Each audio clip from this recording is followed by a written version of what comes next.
नमस्कार दोस्तों। और इस वीडियो के साथ हम UP triple SC junior assistant का जो पेपर होता है उसके कंप्यूटर सिलेबस को देखेंगे और इस सिलेबस की हम शुरुआत करने जा रहे हैं। वैसे हमने टोटल सिलेबस बता दिया है, लेकिन ये डिटेल्ड सिलेबस है कि अगर आप कंप्यूटर के पोर्शन को पढ़ रहे हैं इस जूनियर असिस्टेंट एग्जाम के लिए, तो उसमें क्या क्या चीज़ें पॉइंट वाइज आपको पढ़नी चाहिए और उसमें क्या क्या चीज़ें ध्यान देनी होती है। मतलब ये सिर्फ सिलेबस ही नहीं है, समझ लीजिए उसके अंदर क्या क्या चीज़ें हैं ये भी हम बताने वाले हैं। तो सबसे पहली चीज़ जो आपकी आती है वो आती है कंप्यूटर एंड इंफॉर्मेशन टेक्नोलॉजी। अब इस चीज़ की अगर बात की जाए तो इसमें कंप्यूटर की बेसिक चीज़ें जो जो होती हैं वो सारी आएंगी। साथ ही साथ जो हिस्ट्री है कंप्यूटर की वो इंक्लूड कर ली जाती है कि कब बना था, किन्होंने बनाया था, कैसे क्या था हिसाब, ये सारी चीज़। इसके अलावा जो जनरेशन्स थी कंप्यूटर की उसको भी यहाँ पर देखा जाता है। जनरेशन में दो ही चीज़ ध्यान देनी होती है, मतलब दो से तीन चीज़ जो ध्यान देनी होती है वो मैं बता दे रहा हूँ। सबसे पहला कि कब से कब तक कौन सी जनरेशन थी। क्या चीज़? कब से कब तक कौन सी जनरेशन थी। जनरेशन 1 कब थी, जनरेशन 2 कब से कब, जनरेशन 3, जनरेशन 4, जनरेशन 5 कब से कब तक थी। इसके अलावा किस जनरेशन में कौन सी टेक्नोलॉजी यूज़ हुई।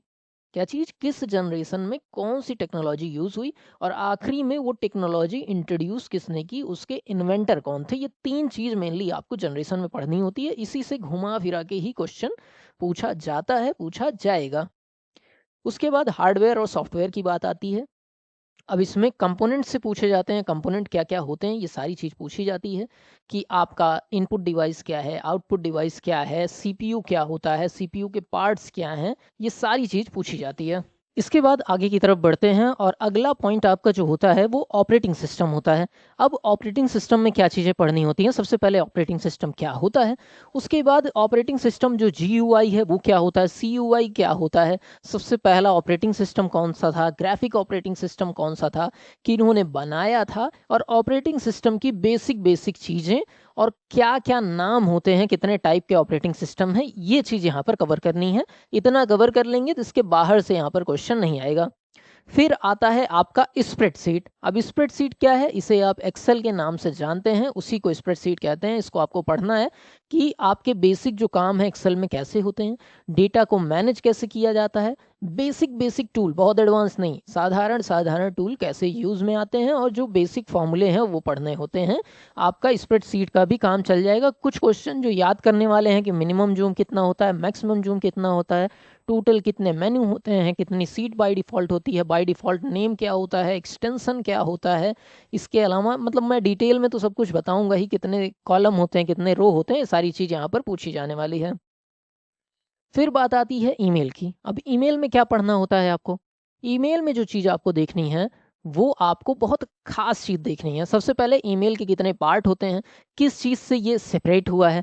इसके अलावा कई सारे एग्ज़ाम्स में या लगभग-लगभग एग्ज़ाम में प्रोटोकॉल के बारे में पूछा जाता है, जिसमें आपको पॉप के बारे में पूछा जाता है, आईमैप के बारे में पूछा जाता है, कैसे मेल जाता है, कैसे रिसीवर रिसीव करता है, आईमैप, पॉप में डिफ़रेंस क्या होता है। सीसी, बीसीसी से रिलेटेड क्वेश्चंस तो बहुत ज़्यादा पूछे जाते ही जाते हैं। तो ये कुछ फिक्स चीज़ें, देखिए कंप्यूटर का पोर्शन फिक्स ही है, फिक्स ही सवाल हैं। अगर स्ट्रेटजी के साथ कोई भी आदमी पढ़ रहा है या पढ़ा रहा है, तो मामला अपनी जगह पे बैठ जाएगा। बस ये है कि उसको पता होना चाहिए क्वेश्चन कहाँ से पूछा जाएगा। पूरे टॉपिक से क्वेश्चन कभी भी नहीं आता, कोई भी एग्ज़ाम उठाकर देख लीजिए।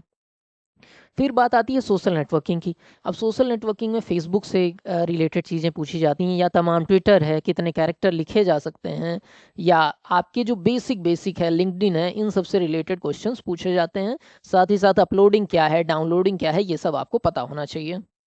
उसके बाद जो भारत सरकार ने कुछ सर्विसेज ऑनलाइन कर दी हैं, जिसे ई गवर्नेंस सर्विस कहा गया है, उसको आपको पढ़ना चाहिए। किस तरीके से ऑनलाइन नंबर लगता है, डिजी लॉकर क्या होता है, या जो भी भारत सरकार की नई नई नीतियां आई हैं उसको कब लॉन्च किया गया, किन्होंने लॉन्च की, इसमें क्या काम होता है, ये आपको पता ही होना चाहिए। साथ ही साथ digital financial tools and application, जो नए नए टूल्स निकले हैं और उसके एप्लीकेशंस, मतलब ये दोनों तो कंबाइन चीज़ है। और इसमें मतलब 200 क्वेश्चन कह दूं, अगर उसको लिस्ट बना दें तो उससे ज़्यादा कभी आ ही नहीं सकता। कोई भी एग्ज़ाम हो, यही नहीं जूनियर असिस्टेंट ही नहीं, कोई भी दुनिया का एग्ज़ाम हो, उससे बाहर से नहीं आ सकता। फिर बात आती है डब्ल्यू की। अब लिख तो दिया गया है द इंटरनेट एंड डब्ल्यू। अब इसमें क्या क्या चीज़ पता होनी चाहिए, आपका इंटरनेट क्या है, नेटवर्क क्या है, साथ ही साथ क्लाइंट क्या है, सर्वर क्या है, ब्राउज़र क्या है, ब्राउज़र की सबसे पहला ब्राउज़र कौन सा था, बाय डिफ़ॉल्ट ब्राउज़र कौन सा होता है, इसके अलावा जो भी बेसिक टर्मिनोलॉजी है, टोपोलॉजी क्या होती है, ये सारी चीज़ें पता होनी चाहिए। फिर इंट्रोडक्शन टू आईटी है, उसके बाद future skills and cyber security. अब फ्यूचर स्किल्स बहुत बड़ी चीज़ है, मतलब समझ रहे हैं, इसका बहुत विस्तृत पोर्शन है, लेकिन आपको इसके बारे में सिर्फ इंट्रो पढ़ना है। जैसे बिग डेटा क्या होता है, आपका एआई क्या है, आपका आईओटी क्या है, आपका 3D प्रिंटिंग क्या है, आपका वीआर क्या है, वर्चुअल रियलिटी क्या है, ठीक है। ये सारी चीज़ें आपको पता होनी चाहिए, बस पता होने की बात की गई है, एकदम डीप आपको डॉब नहीं करना है, पूरा आप एकदम से पढ़ ही डाल रहे हैं वैसा नहीं करना है, डीप डाइव नहीं करना है। इसके बाद आपका elements of word processing and technology development and innovations in computer and information technology. अब एक एक पार्ट देखते हैं। वर्ड प्रोसेसिंग हो गया आपका एमएस वर्ड, इसमें भी by default name, minimum zoom, maximum zoom, कितने मेनू होते हैं, क्या क्या काम बेसिक हो सकते हैं, आपको पता होना चाहिए। उसके अलावा जो नई टेक्नोलॉजी आर्टिफिशियल इंटेलिजेंस के बारे में कहा गया है, ये भी पता होना चाहिए, कब बना, कैसे बना, किन्होंने ये नाम रखा, ये सारी चीज़ बहुत फेमस क्वेश्चन है, ये पूछे ही जाते हैं। फिर बिग डेटा प्रोसेसिंग लिखा है। अब इसके लिए सबसे पहले पता होना चाहिए बिग डेटा क्या होता है, बिग डेटा एनालिटिक्स क्या होता है, बिग डेटा कैसे हैंडल किया जाता है और इसकी ज़रूरत क्यों पड़ी, ये पढ़ लेंगे तो प्रोसेसिंग आपको समझ में आ जाएगी। फिर बात आती है डीप लर्निंग की। डीप लर्निंग भी नई चीज़ है, ये भी आपको देखना पड़ेगा।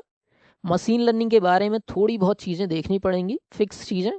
उसके बाद इंटरनेट ऑफ थिंग्स देखना है कि कैसे मशीन टू मशीन आपस में कनेक्ट हो जाती हैं, कि एक मशीन दूसरी मशीन से डायरेक्टली कनेक्ट हो गई है बिना किसी ह्यूमन इंटरफेरेंस के। यही आईओटी की डेफिनेशन भी होती है कि कोई एक मशीन है, दूसरी मशीन है, ये दोनों आपस में बात कर ले रही हैं, इसमें आदमी का यूज़ ही नहीं है। इस बारे में आपको आईओटी में पढ़ना है। और question related to India's achievement, ये आपका आखिरी चीज़ है जो कि इसमें पूछा जाएगा।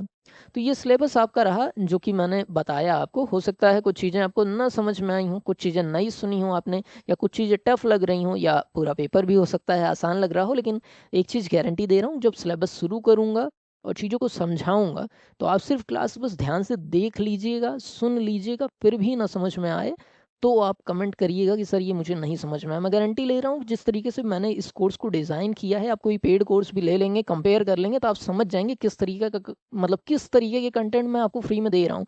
आप किसी भी बच्चे का पेड कंप्यूटर का कोर्स और ये फ्री कंपेयर कर लीजिएगा। मैंने अपना 7-8 साल का जो अनुभव है पूरा इसमें डाल दिया है, ताकि बच्चे को कोई चीज़ बहुत ज़्यादा रटनी ना पड़े। अब जो चीज़ रटने की है, सन है, नाम है, वो तो रटना ही पड़ेगा।